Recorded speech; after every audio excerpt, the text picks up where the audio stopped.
I'm in a house. I've got a big block. I'm thinking I can actually probably fit something on the back. I could, do this dual occupancy thing that I've heard about. Should I go to an architect or should I come and see yourself, a builder? Like, what's the difference between going to an architect or coming to a custom builder like yourself? Okay, so the main difference that I always tell people is an architect is not a builder. So an architect can give you the pretty picture, but the architect doesn't always factor in your construction constraints. So they don't always think building. So when you come to us, when we design something, I'm already picturing how I'm going to put it together. So I make sure that when the design is being done, that I make sure it can be put together easily. So it's not going to increase the cost. So we get quite a few times, we get people come to us with an architecturally designed home. It's not really by an architect, it's by draftsmen who call themselves an architect.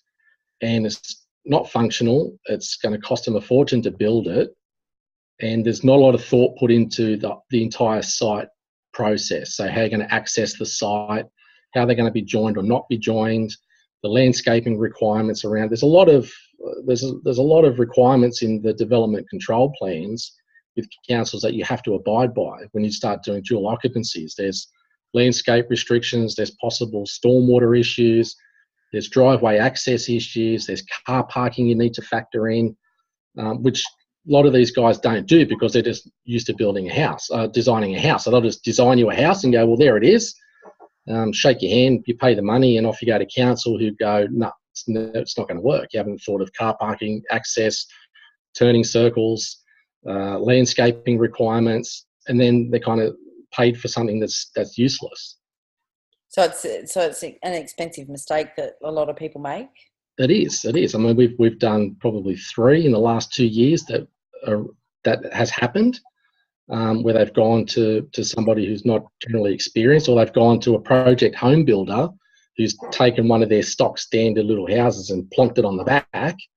And same thing, haven't considered all the rules and regulations around it. And these owners have coughed up anywhere between $6,000 to $10,000 for something that's completely useless.